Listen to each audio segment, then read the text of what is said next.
Buksan ang pinto ng hustisya sa pudol sa sapa. Inayog na na baha. Kawawa ang mamawayan sa ulong ninyong sistema. Nalugod kayo sa buhos ng mamawayan. Pero si Juan lubog na sa baha. Maupa sa ulan. Mga retrato ng kalsada, puro balbang ang gawa. Milyones ang kinitan. Lubog pa rin ang daan ng masa. Mga kasabot na opisyal para mga hari sa palaso. Habang simulay na gugutom nila mo ng dilim sa kanto. Kayo'y tunay na salot. Magdalakaw, mapagsamantala. Magdalakaw sa kongreso, sa proyekto, sa bawat firma. Huwag kayong kampante sa inyong kalayan. Bakit ang pinas ay taas noo may tagumpay? Maninilay darating, di mo kayang takasan. Lutot pamis ng bayan, ito'y inyong bayaran. Mga kasinungalingan mo'y isa-isang babalikan. Sa dulo ng kwento lalabas din ang katotohanan. Tutusin, hindi lang naman kaming mga kontraktor ang nakikinabang dito. Marami din sa inyo, mga politiko, ang nagpapataba ng bulsa sa pangungurakot. Kawawa po talaga ang mga mamamayang Pilipino kasi ninanakaw lang natin ang kaba ng bayan. Sinong umaahon tayo ba o sila? Mga ngiti nila habang makalubog ka pa sa natin ayos. Pinaghirap ang tuba niya kaya minuwalto na naman na pangako niyo.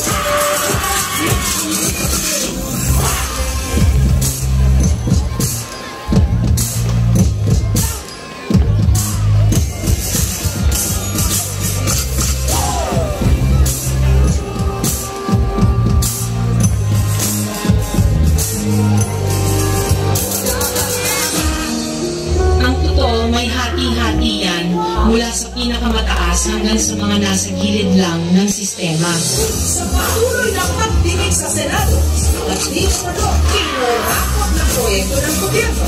491 budget. Dapat lang kinakabatin natin ginagawa paulit-ulit na lang ito ang simula. Simula, bakit walang nakatapos ang kasama lagi ito na sila sa tapos. Ilang beses na ako pati natin subukan at tulungan at umakit bumahagi sa bigay ng matagal na natin masapatayin. Sabi natin para sa aking mga anak pagpipiliin ang tamang nakatatak labanan sa palong na tayo pagpakutulan sa ating hindi mo ibigin ang pagsusi dito na sa pwesto di ka nakilala ng pagsusi sa natin yung pamahunan hindi kayo kumbinsiyo ka na natin kaapat ka. Huwag ninyong ipakita sa publiko na malinis kayo dahil sa bawat proyekto may kapalit na porsyento para sa inyong mga opisina. Tingnan ninyo rin ang mga pangalan na nakaupo ngayon at lalo na sa mismo mga nagpapalakan ng gobyerno.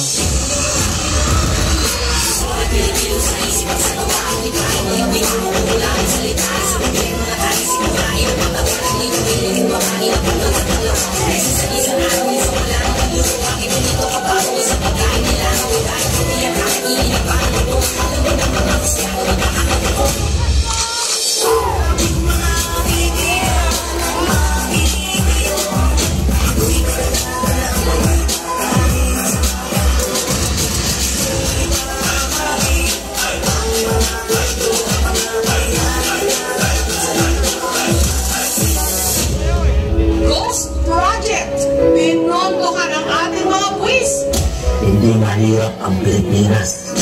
Korupsyon ang nagpahirap sa Pilipinas.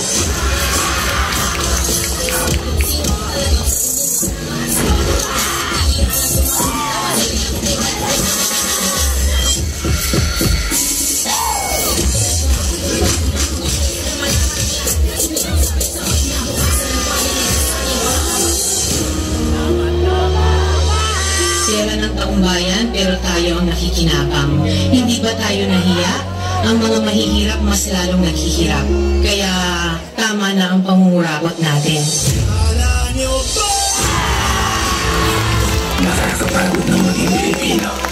Nakakapagod ng maging mahirap. Isang bansa na ninanakawan ng sarili mong mamamayan. Mahal ko ang Pilipinas.